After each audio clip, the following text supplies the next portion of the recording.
आपके और उन लोगों के बीच दरार डालता है जो आपकी परवाह करते हैं। यह सेपरेटिव स्ट्रेटेजिक है।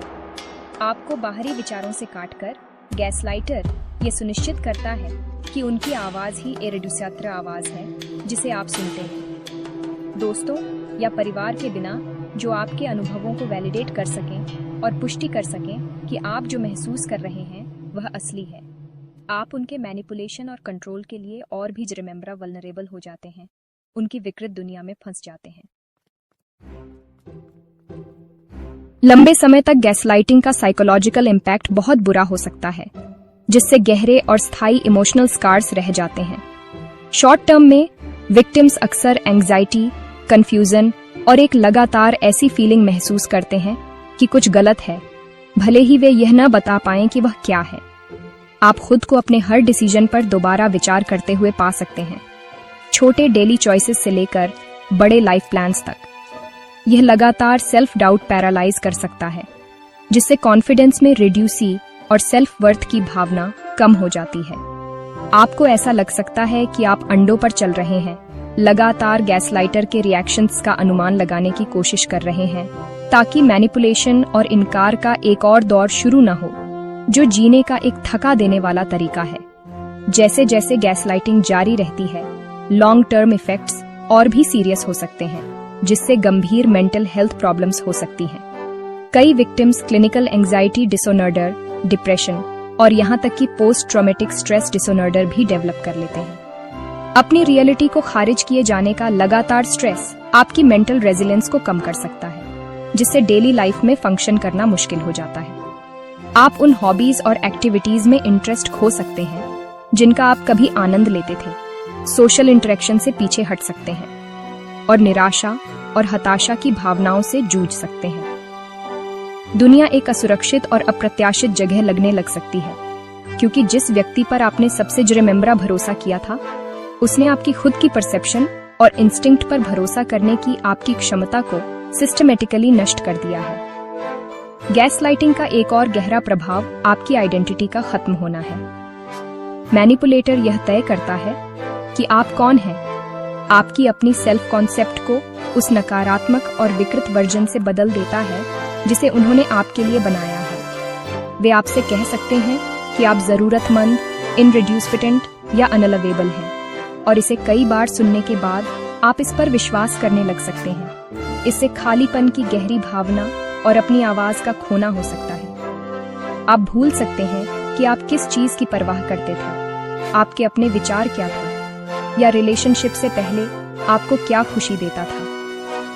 गैसलाइटिंग की सिचुएशन से बाहर निकलने के बाद अपने असली सेल्फ से दोबारा जुड़ना अक्सर हीलिंग जर्नी का सबसे मुश्किल हिस्सा होता है। इसके अलावा गैसलाइटिंग भविष्य में रिलेशनशिप्स को देखने के आपके तरीके को मौलिक रूप से बदल सकती है।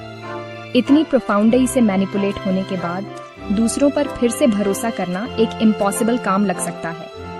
आप हाइपर विजिलेंट हो सकते हैं, लगातार धोखे के संकेतों की तलाश में, या आप दूसरे एक्सट्रीम पर जा सकते हैं और खुद को दोबारा चोट लगने से सर्वाइवने के लिए करीबी रिलेशनशिप से पूरी तरह बच सकते हैं।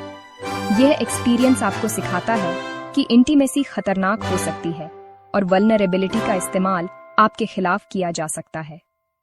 सुरक्षा की उस भावना को फिर से बनाना और हेल्दी, भरोसेमंद कनेक्शन बनाना रिकवरी का एक अहम हिस्सा है, लेकिन इसमें समय, धैर्य और मैनिपुलेशन द्वारा छोड़े गए गहरे घावों को ठीक करने का एक कॉन्शियस प्रयास लगता है। गैसलाइटिंग से आजाद होने की दिशा में पहला कदम अपनी एक्सपीरियंस की सच्चाई को मानना है। आपको अपनी गट फीलिंग पर भरोसा करना सीखना होगा कि कुछ गलत है। एक प्राइवेट जर्नल रखना शुरू करें जहां आप बातचीत और इवेंटों को ठीक वैसे ही लिखें जैसे आपको याद है। दस्तावेज करें कि क्या कहा गया था, इससे आपको कैसा महसूस हुआ और यह किस तारीख को हुआ।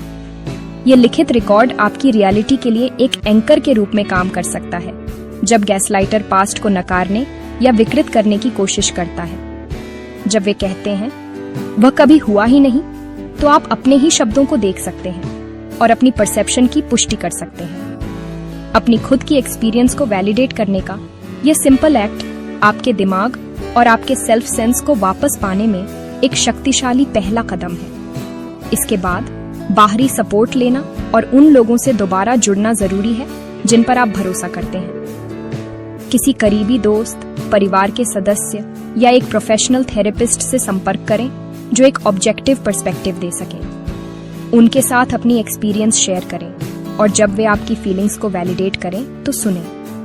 किसी और को यह कहते हुए सुनना ये मैनिपुलेशन जैसा लगता है या आपकी भावनाएं पूरी तरह से सही हैं, अविश्वसनीय रूप से पुष्टि करने वाला हो सकता है। ये उस सेपरेटाव को तोड़ता है जिसे गैसलाइटर ने बनाने के लिए इतनी मेहनत की है।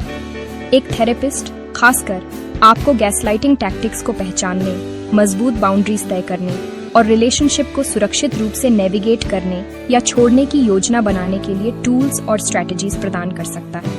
आपको अकेले इससे गुजरने की जरूरत नहीं है।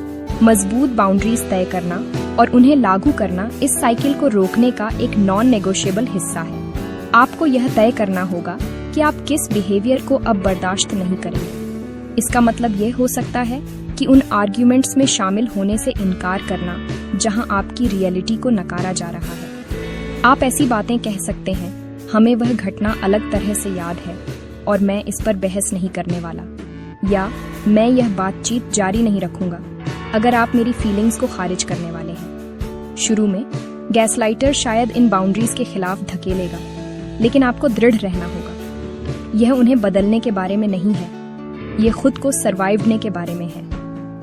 मैनिपुलेटिव डांस में भाग लेने से इनकार करके आप अपनी पावर वापस लेना शुरू करते हैं। आखिर में